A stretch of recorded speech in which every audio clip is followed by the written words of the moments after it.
Hola, ¿cómo están? Les dejo a continuación un video de órganos cervicales. El primero de ellos es la glándula tiroides.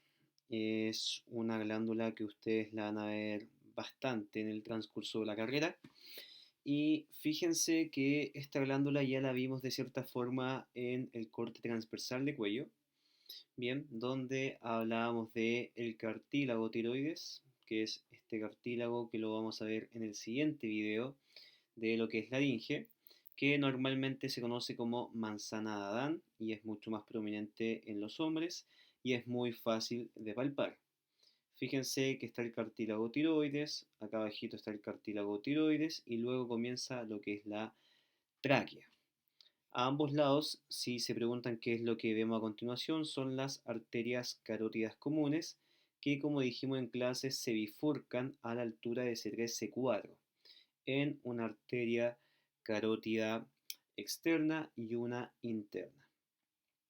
Fíjense que sobre lo que es el cartílago cricoide y tráquea aparece lo que es esta glándula de tipo endocrina, que se rige en base al principio de crinosidad y tiene una forma de mariposa o de H, bien, la cual su punto o parte central se denomina istmo de la glándula tiroides, mientras que tiene dos proyecciones alargadas en el sentido vertical, denominadas lóbulo izquierdo y lóbulo derecho de la glándula tiroides. ¿Dónde se ubica la glándula tiroides? O antes de su ubicación, ustedes tienen que entender que esta glándula, ¿cierto?, va a producir y almacenar o secretar lo que son las glándulas tiroideas T3, T4. Muy importante para la regulación del metabolismo del organismo. Y está ubicado en la región visceral de cuello, ¿ya? O la región anterior de cuello, específicamente en el compartimento visceral. Acá está un poco más gris esto porque lo vamos a ver en la siguiente diapositiva. Se encuentra bajo tres músculos infrayuidios que está en la siguiente imagen. Y fíjense, se ubica inferolateral al cartílago tiroides. Si este es el cartílago tiroides, la glándula se encuentra inferior y lateral a este cartílago, sobre lo que es el cartílago cricoides, dijimos, y lo que es los primeros anillos traqueales.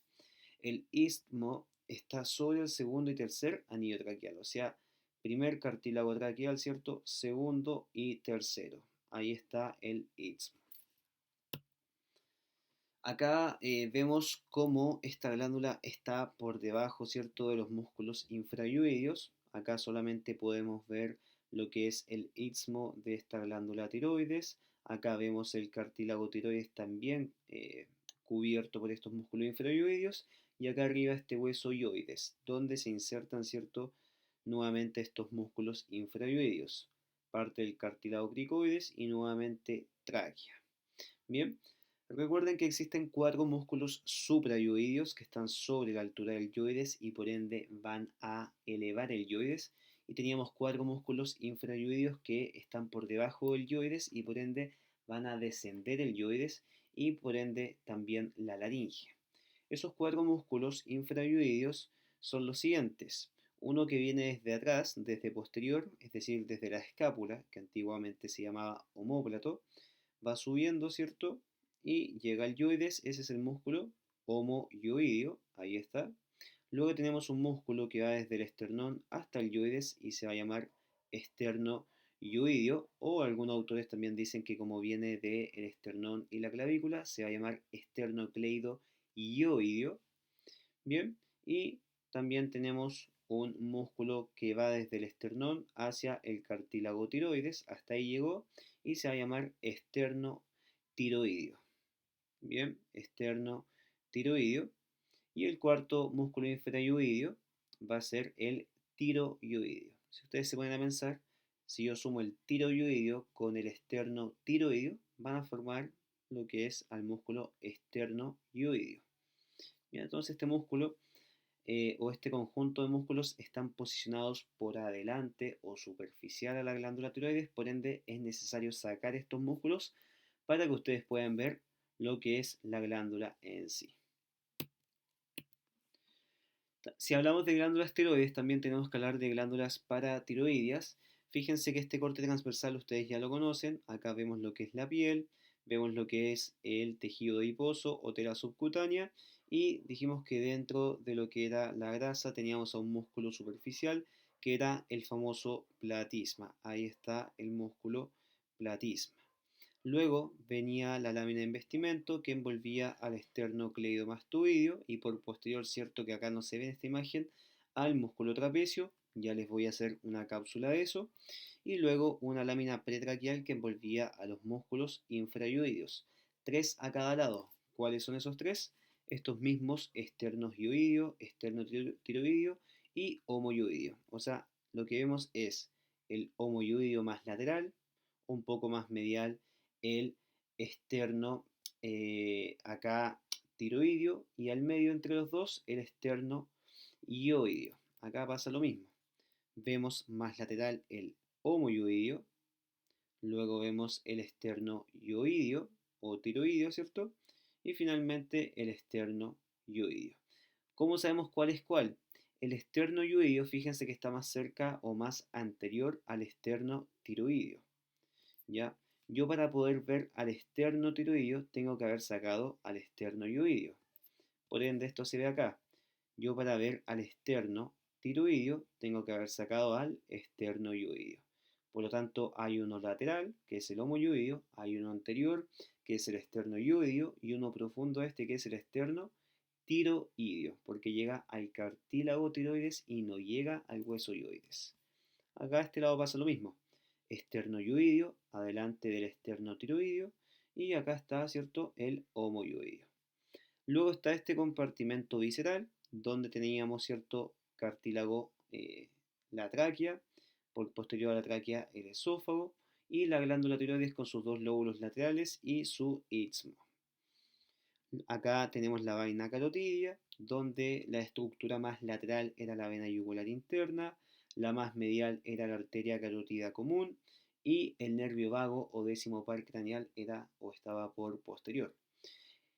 Fíjense cómo las glándulas paratiroides se ubican en la superficie posterior de los lóbulos laterales de la tiroides. Si acá está el lóbulo lateral izquierdo y derecho, la superficie posterior, vamos a ver acá las glándulas paratiroides. Pero fíjense que son dos pares, dos derechas y dos izquierdas, una superior y una inferior. Acá están las del lado izquierdo, la glándula paratiroide superior izquierda y la glándula paratiroidea inferior izquierda, superior derecha, inferior derecha. Están ubicadas entonces en la superficie posterior de los lóbulos laterales de la glándula tiroides. Y si se fijan, esta es una visión posterior, ¿ya?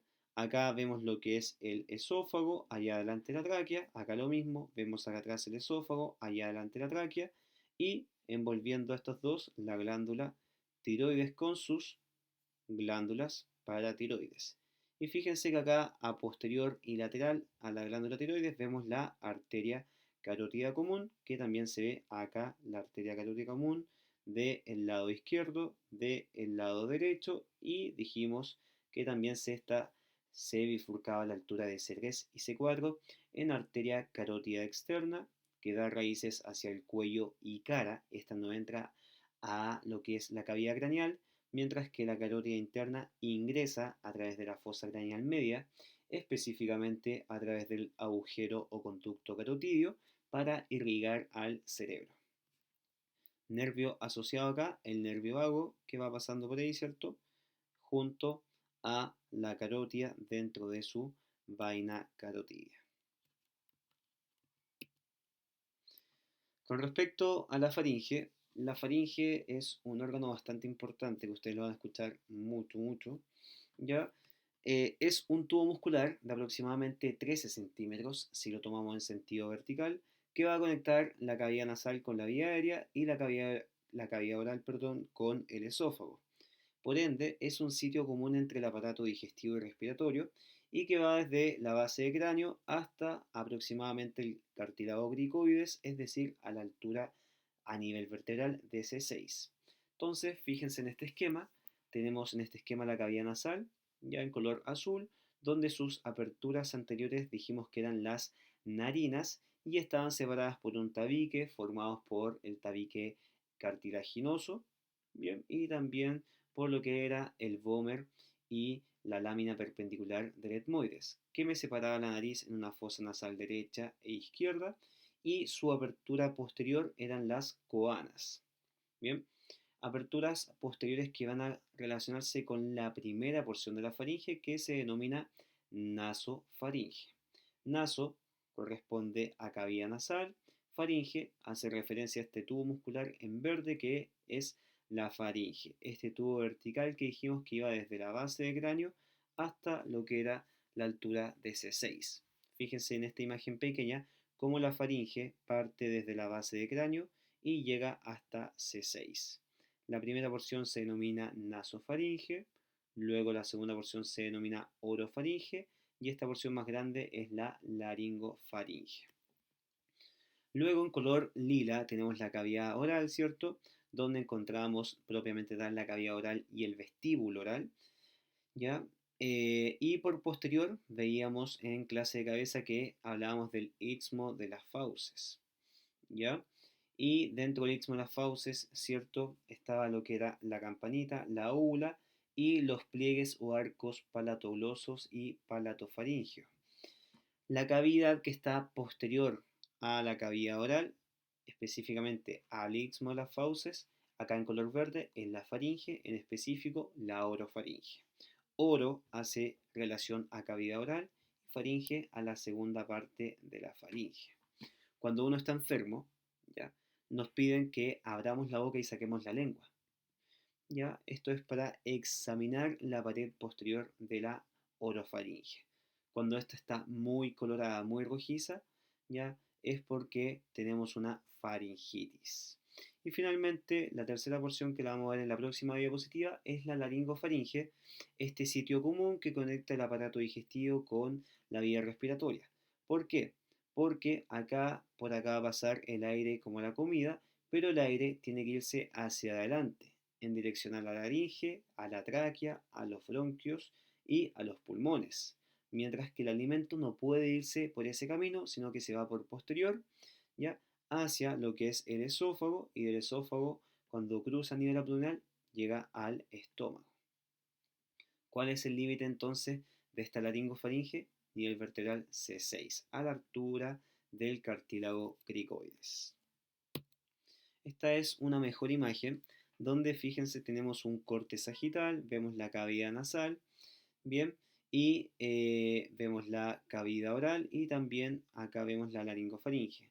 Fíjense cómo acá tenemos el vestíbulo nasal con las narinas, vemos el hueso nasal, vemos este hueso neumático que es el frontal, también vemos como techo la lámina cribosa del etmoides que está perforada para que pase el nervio olfatorio o primer par craneal, y acá está el esfenoides y el occipital. El esfenoides también es un hueso neumático que nos permite alivianar, ¿cierto?, el peso de la cabeza.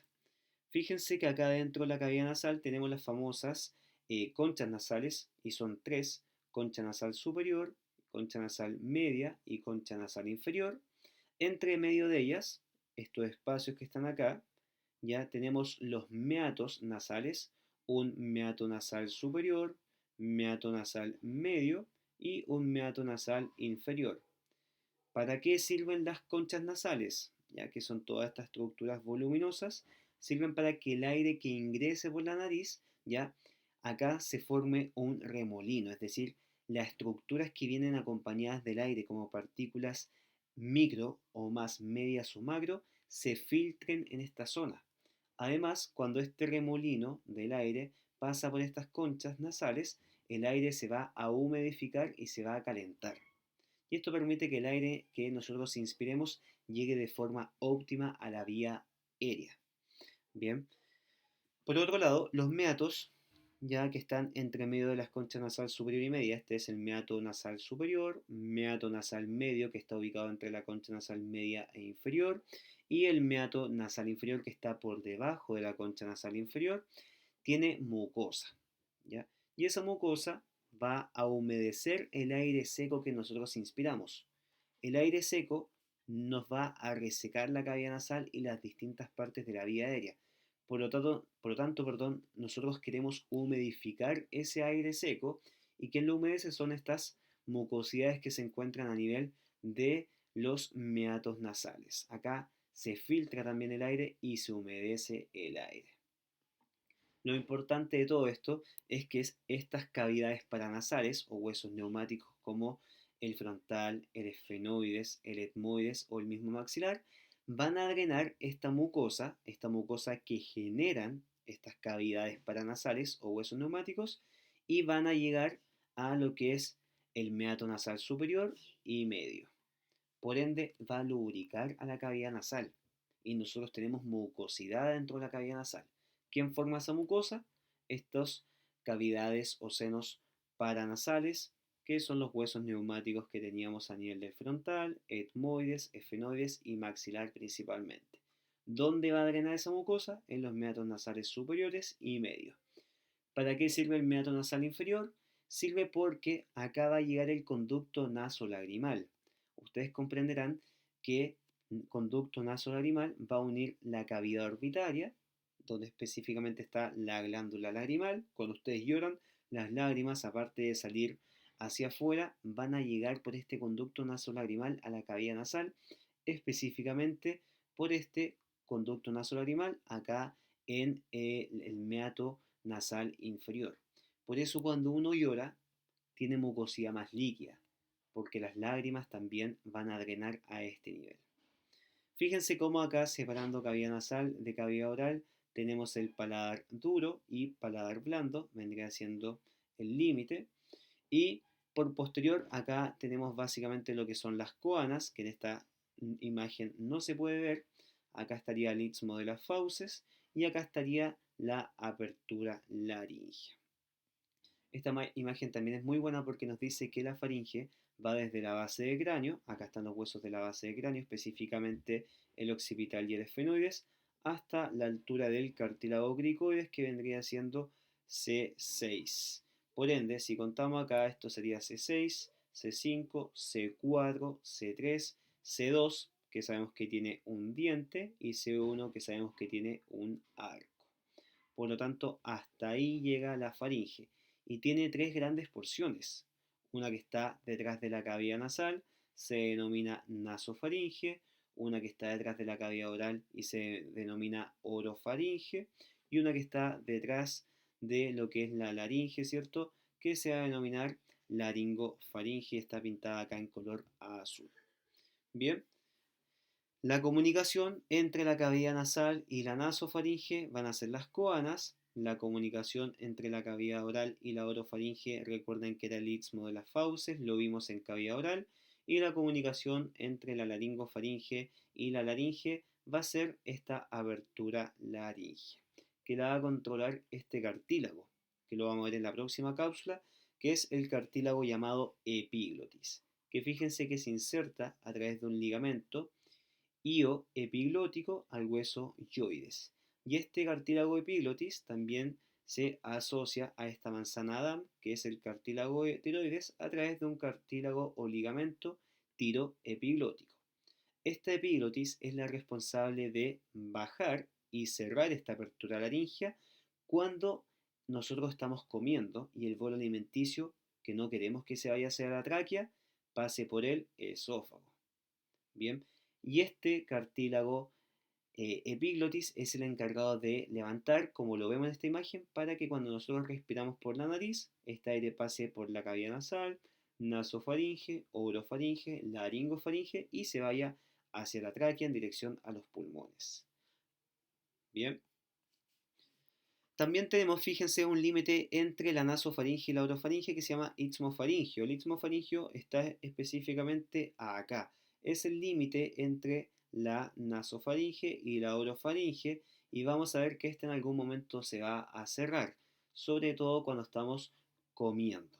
¿Por qué? Porque cuando nosotros comemos no podemos respirar a la vez, entonces si es que este istmofaringio se cierra, es decir, este paladar blando se apega a la pared posterior de lo que es la faringe, el aire no va a poder pasar porque nosotros estamos comiendo y esa comida se va a ir hacia el esófago.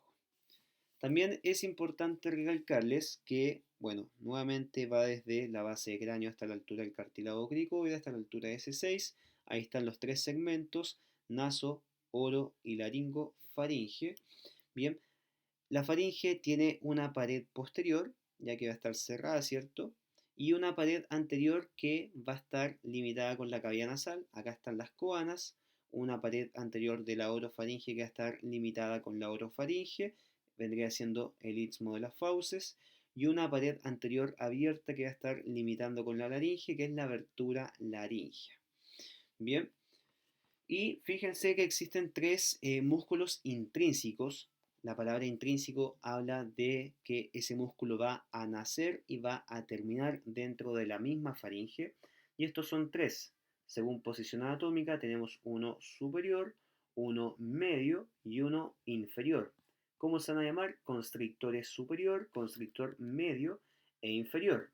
Ahí estamos viendo el inferior.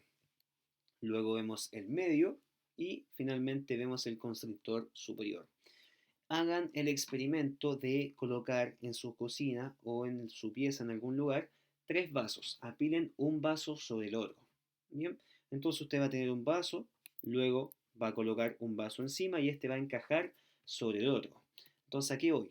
Tiene el primer vaso, luego va a apilar sobre este un segundo vaso que va a quedar dentro de este.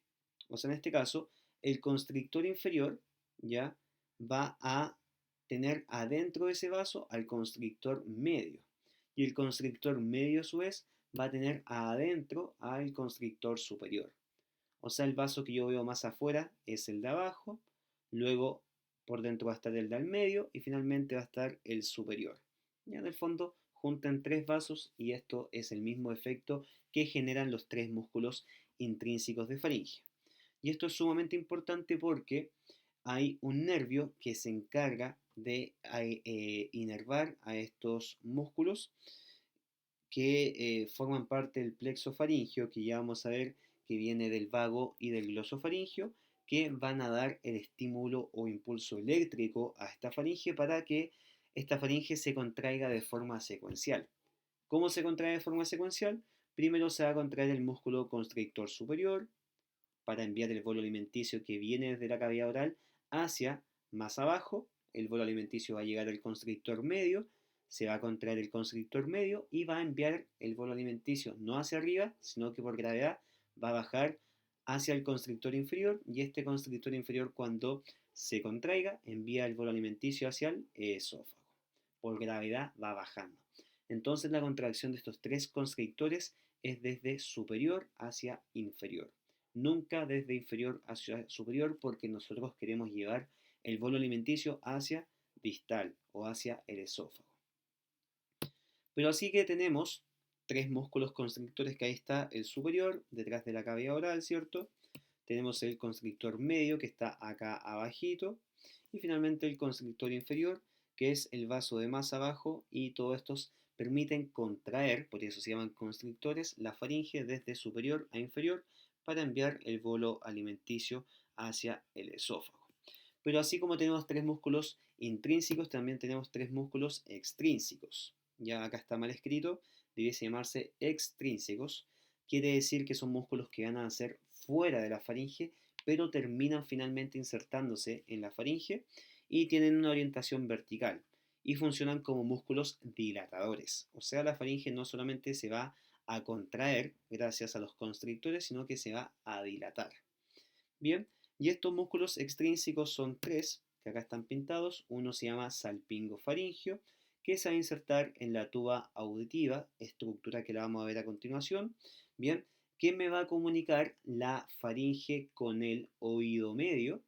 Bien, específicamente la tuba auditiva es súper importante saberla.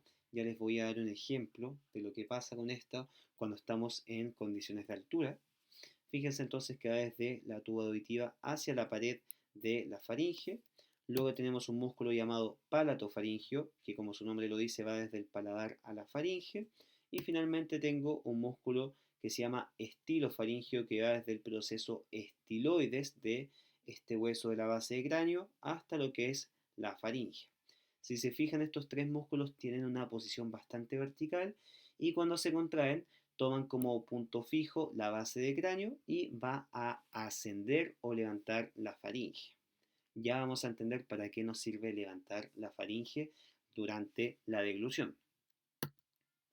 Pero vamos viendo algunos hitos importantes. Dentro de lo que es la nasofaringe, acá está la nasofaringe, tenemos dos cosas en específico. Primero, la tuba auditiva. Piensen que acá están las conchas nasales de la cavidad nasal, acá más o menos a esta altura estarían las coanas, y tenemos dos grandes hitos dentro de la nasofaringe. La tuba auditiva, que como dijimos, es un conducto que va a comunicar la faringe con el oído medio, ¿ya? Y acá es que cuando ustedes viajan en avión o viajan a la altura, a la nieve o algo por el estilo, y van descendiendo, hay un pito muy molesto que está en nuestro oído. Y muchas veces nos recomiendan masticar chicle o comer algo. ¿Por qué? Porque por el cambio de presión que hay en la altura, ¿ya? O cuando el vuelo o el avión va en descenso, ¿ya? Esto se cierra, netamente por un cambio de presión.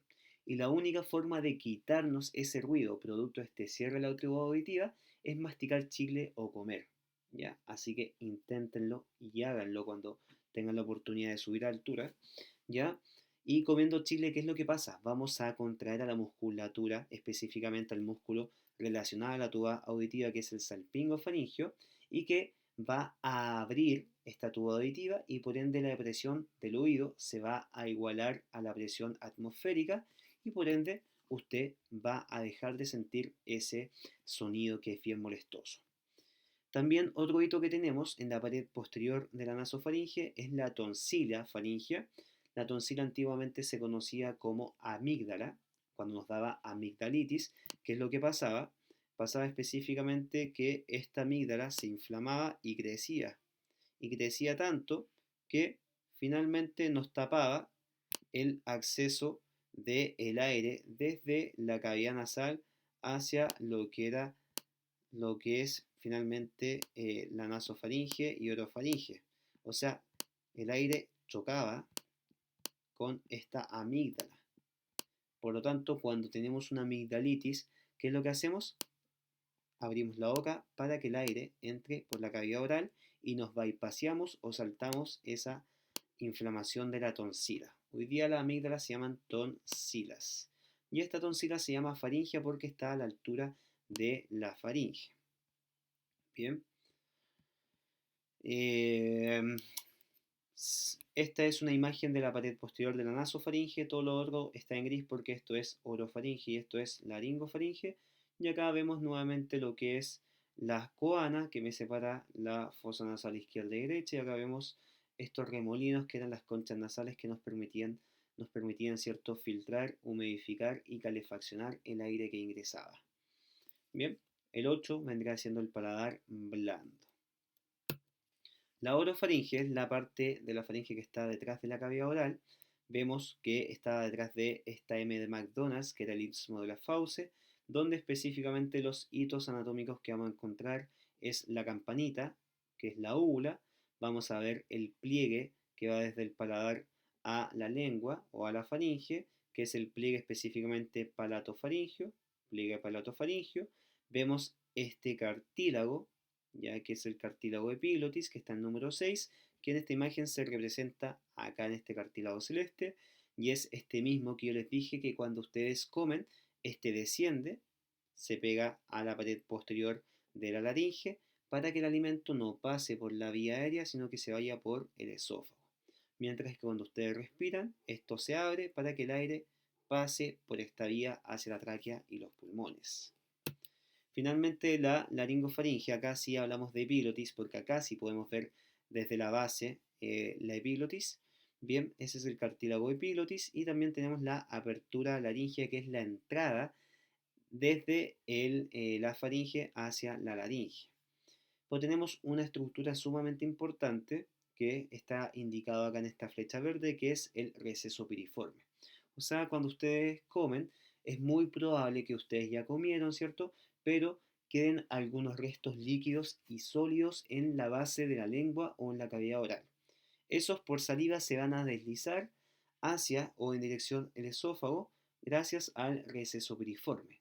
Por ende, el receso piriforme nos permite que las partes o restos del bolo alimenticio, sea material líquido como la saliva o restos sólidos como el alimento, pasen y desciendan por esa vía en dirección hacia el esófago, donde está ubicado en la laringofaringe a ambos lados de la apertura laringea.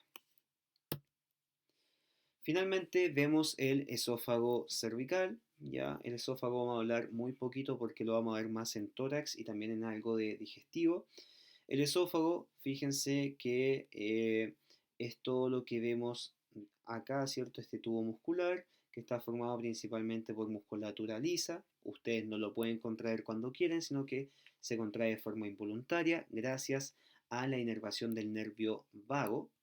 Bien, el esófago cervical se extiende desde la laringofaringe hasta el cardias. ¿Ya? El cardias lo vamos a ver cuando veamos abdomen, ya que es el límite del estómago con el esófago y tiene tres grandes segmentos el esófago, uno cervical, uno torácico y uno abdominal. Fíjense que dijimos que la faringe iba desde la base de cráneo hasta C6. Bien, por lo tanto, de C6 hacia lo que es el estómago tenemos el esófago. Pero si hablamos de esófago cervical, el esófago cervical por ende iría desde C6 hasta C7, por ende es un par de centímetros que tenemos de esófago cervical. La parte más grande y verticalizada del esófago está a nivel torácico, que lo vamos a ver en tórax. Pero también tiene una porción abdominal que es cuando cruza este músculo respiratorio que es el diafragma y pasa a nivel diafragmático o a nivel abdominal antes de amombarse y producir el estómago. También el esófago presenta tres estrechamientos. Uno de ellos está a nivel cervical y es a la altura de C6 porque está posterior al cartílago cricoides. ¿Por qué? Porque el cartílago cricoides es el único anillo cartilaginoso de la laringe que es cerrado. Como es cerrado, va a comprimir un poco a este tubo muscular y se va a estrechar el esófago. El segundo estrechamiento ya tiene que ver cuando pasa posterior a la bifurcación de la tráquea. Fíjense acá cómo la tráquea se está dividiendo en bronquio principal derecho e izquierdo. Y vemos también cómo anatómicamente se estrecha. Esto lo vamos a estudiar en tórax. Y el tercer estrechamiento es cuando cruza la altura del diafragma. Y eso también lo vamos a ver en tórax y en abdomen. El esófago es un órgano hueco, es un tubo muscular, musculatura lisa e involuntaria, que lo va a inervar específicamente el nervio vago. ¿Quién inerva a estos músculos antes de finalizar el video? A todos los músculos extrínsecos e intrínsecos de la faringe los va a inervar un plexo faringio que va a estar dado por ramas del glosofaringio, noveno par craneal, y ramas del nervio vago, es decir, décimo par craneal. O sea, estos 6 músculos que ustedes ven, acá están inervados todos por el glosofaringio y el vago, y eso se llama un plexofaringio cuando se une el vago con el glosofaringio, por si les preguntamos en la prueba. ¿Quién inerva los músculos constrictores? Plexofaringio. ¿Quién forma el plexofaringio? Ramas del nervio vago y ramas del glosofaringio. Esto es motoramente, ¿ya? Pero hay una excepción. Y esa excepción, chiquillos, es el estilofaringio, que es este músculo que está en color rojo, que va a estar inervado solamente por el nervio glosofaringio y no por el vago. Todos los demás por el glosofaringio y vago. Esa es la parte motora que nos permite que nosotros contrayamos estos músculos, tanto contraer, ¿ya? Como constrictor, ¿ya? Como dilatadores gracias a la musculatura extrínseca. Pero la parte sensitiva de esto, ¿ya? La parte sensitiva es sumamente importante. ¿Por qué?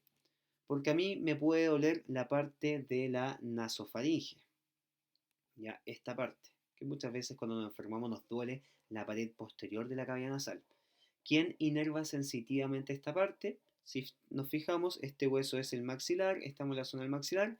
La parte sensitiva de esta parte la va a dar el dolor, la aferencia, la va a dar la segunda rama del trigémino, es decir, B2 o la rama maxilar del trigémino. O sea, si a mí me duele la tuba auditiva, la tonsila, ¿cierto? La pared posterior o cualquier parte de la nasofaringe, ¿quién me va a indicar sobre esa parte sensitiva o dolor? Es la segunda rama del trigémino, B2 o la rama maxilar. ¿Qué me va a informar cuando a mí me duele la garganta? Cuando me dicen abra la boca, tiene faringitis y tengo rojiza esta pared posterior de la cavidad oral, va a ser el glosofaringio. Y finalmente la laringofaringe sensitivamente va a estar inervada por el vago. Entonces, motoramente va a inervar a los músculos que nos permiten contraer la faringe y sensitivamente indica el dolor. Ya la parte sensitiva de estas tres porciones de la faringe. Bien, chiquillos, después les dejo un video de laringe donde vamos a entender por completo cómo funciona la laringe, la inervación y cómo funciona cada uno de los cartílagos que rodea a esto. Pero es importante que antes de que finalicemos, me interesa que vean este video. Fíjense acá cómo vemos la cavidad oral y vemos ahí el bolo alimenticio. El bolo alimenticio está dentro de la cavidad oral. ¿Y qué es lo que pasa? Cuando el bolo alimenticio está dentro de la cavidad oral, ustedes están masticando, ¿cierto? Estamos triturando este alimento. ¿Y qué es lo que pasa? Fíjense cómo el paladar blando se apega acá a lo que es la pared posterior de la faringe. Bien, cómo la lengua sube y asciende y se pega al paladar. Bien, lo voy a colocar de nuevo para que lo puedan ver. Ahí está. Como el paladar blando cierra el istmo faringio, por ende la nasofaringe no está en contacto con la orofaringe, como la base de la lengua sube y se cierra el istmo de las fauces. ¿Por qué? Esto es importante, porque yo cuando tengo en un primer momento la comida dentro de la cavidad oral, yo sí puedo respirar. ¿Por qué? Porque la base de la lengua se junta con el paladar blando. Por ende, no hay ninguna posibilidad de que la comida, cuando yo tengo la comida dentro de la cavidad oral, pase hacia atrás, porque yo cerré inmediatamente el istmo de las fauces. Y por ende yo sí puedo respirar cuando tengo la comida dentro de la boca. Lo que no podemos hacer es que cuando el bolo alimenticio pasa hacia atrás, ahí se me cierra el istmo faringio, que me separa la cavidad, la nasofaringe con la orofaringe, y por ende yo no puedo respirar. Y en tercera parte, para que el alimento se vaya hacia el esófago, fíjense cómo el cartílago epiglotis va a descender y el alimento pasa hacia el esófago y no pasa hacia lo que es la tráquea y los pulmones. Y cuando yo respiro y no tengo comida, fíjense cómo se abre este istmo faringio que me separaba nasofaringe de orofaringe, cómo se levanta el cartílago epiglotis y el aire puede pasar perfectamente desde la cavidad nasal, nasofaringe, istmofaringio, orofaringe y se mete por la abertura laringea hacia lo que es la tráquea y pulmones. ¿Qué es lo que pasa cuando yo como? Bien, este bolo alimenticio, se cerró el istmofaringio, se cerró la segunda barrera que es la epiglotis y el alimento se va por el esófago y no se va por el viejo camino que da la tráquea. Todo esto, chiquillos, está resumido en esta diapositiva. Esta diapositiva es muy importante para el quehacer del nutricionista. Acá está la anatomía de la deglución, la anatomía de la respiración, el por qué ustedes no pueden comer y respirar a la vez, qué es lo que pasa con cada uno de los procesos. Bien, porque si se fijan, acá el yoides va a elevarse, ¿ya? Y eso va a hacer que ahí se elevó el yoides gracias a la contracción de los suprayoides y eso hace que la epiglotis baje y el alimento vaya por el esófago. Entonces, en algún momento, ¿cierto? Se va a cerrar, ¿cierto? Gracias a la contracción de los músculos suprayoideos, ¿ya? Y por ahí está para que lo puedan leer. Contracción de los suprayoideos y luego la contracción de los infrayoideos para que la epiglotis vuelva a subir. Bien, así que chiquillos, estudiense esto, espero que les haya servido este video y nos vemos en una próxima oportunidad. Que estén bien.